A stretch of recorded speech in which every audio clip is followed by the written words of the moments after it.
It was almost December, and Jonas was beginning to be frightened. No, wrong word, Jonas talked. Frightening meant a deep, sickening feeling of something terrible about to happen.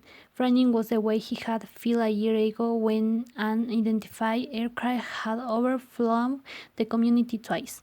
He had seen it both times, squinting toward the sky. He had seen the sleet jet, almost a blur at its high speed, go past, and a second later heard the blast of sound that followed.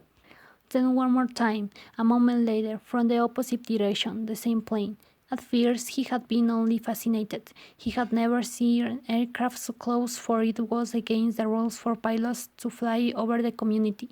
Occasionally, when planes were delivered by cargo planes to the landing field across the river, the children rode their bicycles to the riverbank and watched, intrigued, the unloading and the then takeoff direct to the west, always away from the community. But the aircraft a year ago had been different. It was not a squad but believed cargo plane but a needle-nosed single-pilot jet. Jonas, looking around anxiously, had seen others, adults as well as children, stop what they were doing and why, confused for an explanation of the to go into the nearest building and stay there. Immediately the rasping voice through the speaker outside. Leave your bicycles where they are. Instantly, obediently, Jonas had drove his bike on the side on the fan behind his family dwelling. He had run indoors and stayed there alone. His parents were both at war, and his little sister Lily was at the childcare center where she spent her after-school hours. Looking through the front window, he had seen no people, none of the bully after crew of street cleaners, landscape workers, and food delivery people who usually populated the community at that time of day. He saw only the abandoned bikes here and there on their sides. An opportune way one was still revolving slowly. He had been frightened then. The sense of his own community silent wording had made his stomach sure. He had trembled, but it had been nothing. Within minutes the speaker had crawling again, and the voice reassuring, no and less rolling, had explained that a pilot training had misread his navigational instructions and made a wrong turn. Desperately, the pilot had been trying to make his way back before his error was noticed. Needless to say, he will be released, the voice had sighed, followed by a silence. There was an ironic tone to that final message, as if the speaker found it amusing, and Jonas had smiled a little, tag he knew that a grim statement it had been. For a contributing citizen to be released from the community was a final decision, a terrible passionate and overwhelming statement if they used the term lightly at play. Jeering at a teammate who missed a catch or stumbled in a race. Jonas had done it once, had shouted at his best friend, "That's it's Asher, you're released," when Asher, clumsy Errol, had lost a match for his team. He had been taken aside for a brief and serious talk with the coach, had hung his head with glee and embarrassed, and apologized to Asher after the game. Now thinking about the feeling of fear as he pedaled home along the river path, he remembered that moment, a palpable, stomach-sinking terror when the aircraft had straight above. It wasn't what he was feeling now with December approaching. He searched for the right word to describe his own feeling. Jonas was careful about language, not like his dear friend, Asher, who talked too fast and mixed things up, scrambling words and phrases until they were barely recognizable and often very full. Jonas grinned, remembering the morning that Asher had dashed into the classroom, late as usual, arriving breathlessly in the middle of the chanting of the morning anthem. When the class took their seats at the conclusion of the patriotic hymn, Asher remained stating to make his public apology as was required. "I apologize for inconveniencing my learning community. Asher ran through the stern apology phrase rapidly, still catching his breath. The instructor and class waited flintlessly for explanation. The students had all been grinning because they had listened to Asher explain so many things before. I left home at the correct time, but when I was reading alone near the hatchery, the crow was separating some salmon. I guess I just got distraught, Asher concluded. He smoothed his replied tunic and sat down. We accept your apology, Asher. The class recited the stern response in a unison. Many of the students were reading their lips to keep from lagging. I accept your apology, Asher, the instructor said. He was smiling, and I thank you because once again you have provided an opportunity for a lesson in language. Distract is too strong an adjective to describe Simon Bewin. He turned and wrote distract on the instructional board. Beside it were word distracted. Jonas, narrowing his how-now smile and a recollection, digging still as he wheeled his bike into its narrow board beside the door. He realized that frightening was the wrong word to describe his feelings.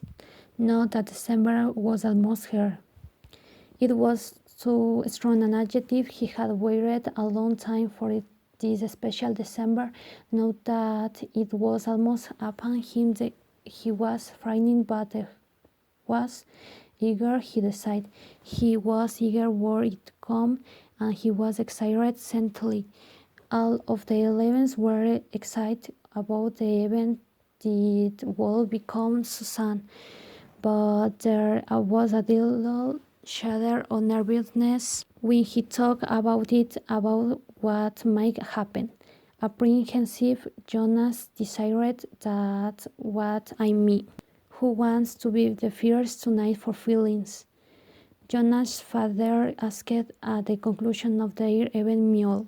It was one of the rituals. The evening sister Lily argued over turns over who would get to go first. Their parents, of course, were part of the ritual. They told their feelings each evening. But like all parents, all adults, they didn't fight and whistle for their turn. Nor did Jonas tonight. His feelings were too complicated this evening. He wanted to share them, but he wasn't eager to begin the process of sifting through his own complete emotions, even with the help that he knew his parents could give. You go, Lily, he said, saying his sister, who was much younger, only a 7, wiggling with impatience in her chair. I feel very angry this afternoon, Lily announced. My child Karol was at the play area and he had a visit group of 7s. And they didn't obey the rules at all. One of them, Amel, I don't know his name, keep going right to the front of the line for the slide, even though the rest of us were all wearing. I feel so angry at him. I made my hand into a fist like this. She held up chanclet fist, and the rest of the family smiled, and her smile defined less too. Why do you think the visitors didn't obey the rules?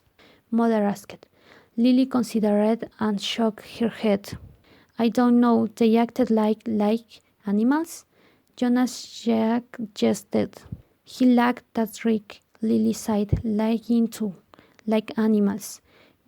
She knew what the word meant exactly, but I was often used to describe some uneducated or clumsy someone, Father asked. Lily frowned, trying to remember.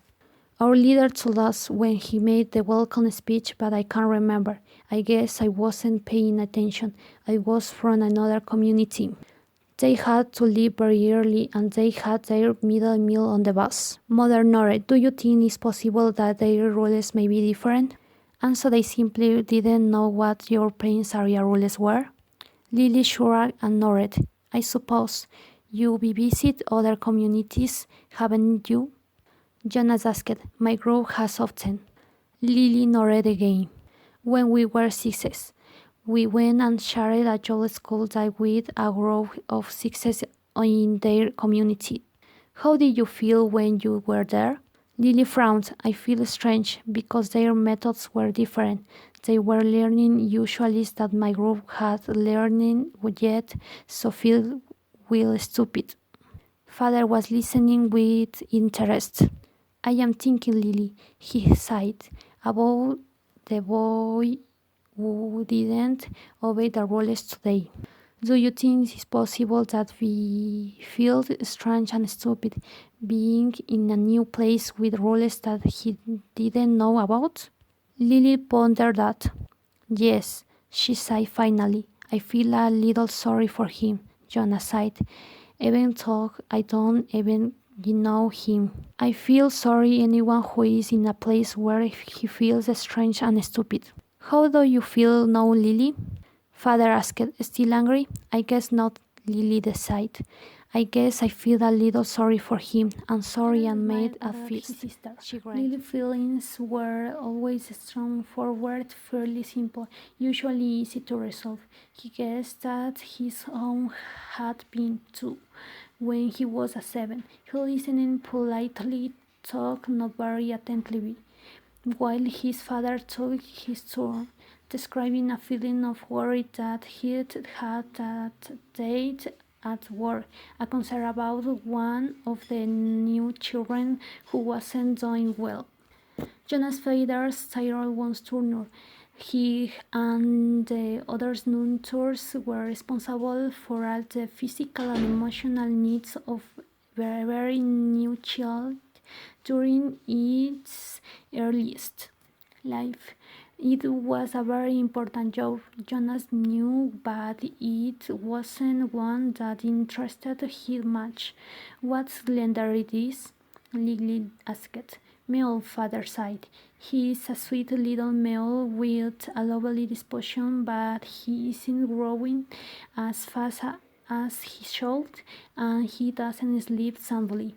We have him in the extra care section for supplementary nurturing, but the community is beginning to talk about releasing him. Oh no, Mother murmured sympathetically. I know how sad that must make you feel.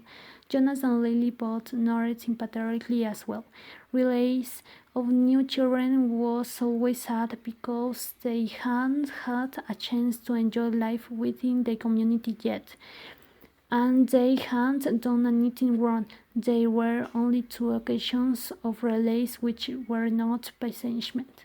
Release of the early, which was a time of celebration for a life well and fully lived, and release of a new child, which always brought a sense of what could we have done. This was especially troubling for the nurture's life father, who well they had felt somehow, but it happened very keep trying. I may ask the community for permission to bring him here at night, if you don't mind. You know what the night cream nurtures are like. I think these little guys need something extra. Of course, Mother sighed, and Jonas and Lily nodded. They had her father complain about the night crew before. It was a laser job night crew nurture assigned to those who lacked the interest or skills or instinct for the more versions of the daytime hours. Most of the people on the night crew had not even been game exposed because they lacked somehow the essential capacity to connect to others, which was required for the creation of a family unit. Maybe we could even keep him. Lily seconded sweaty, trying to look innocent. The look was fake. Jonas knew. They all knew. Lily. Mother remained her smiling. You know the rules. 2 children, 1 family, one male, to each family unit.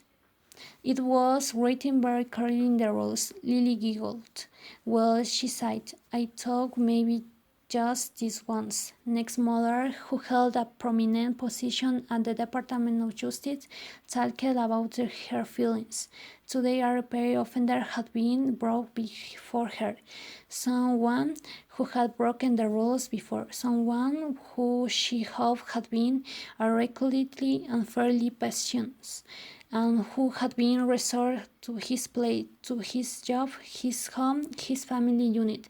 To see him brought before her a second time caused her overwhelming feelings of she frustration hadn't made a difference in his life. I feel frightened for him, she confessed. You know that there's no tier change. The rules say that if there's a tier transgression, he simply has to be released. Jonah shivered. He knew it happened.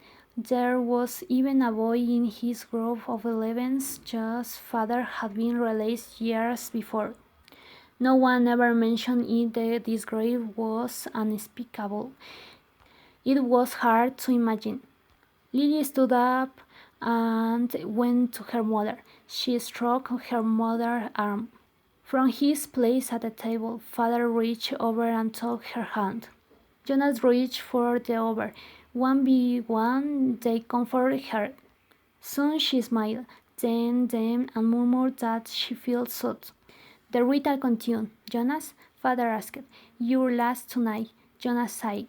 This evening he almost would have preferred to keep his feelings hidden, but it was of course against the rules. "I feel apprehensive," he confessed, glad that the appropriate described for had finally come to him. "Why is that, son?" His father looked concerned. "I know there are really nothing to worry about," Jonas explained, "and that every adult has been through it. I know you have, father, and you too, mother. But it's the ceremony that I am apprehensive about. It's almost December." Lily looked up, her eyes wide. "The ceremony of 12," she whispered in a awed voice. Even the smallest children, Lily age and younger, knew that it lay in the future for each. Father sighed. Lily, mother sighed, beckoning to the little girl. "Go on now and get into your night clothes. Father and I going to stay here and talk to Jonas for a while." Lily sighed, but obediently she got down from her chair. Privately, she asked. Mother nodded. "Yes," she said. "This talk will be a private one with Jonas."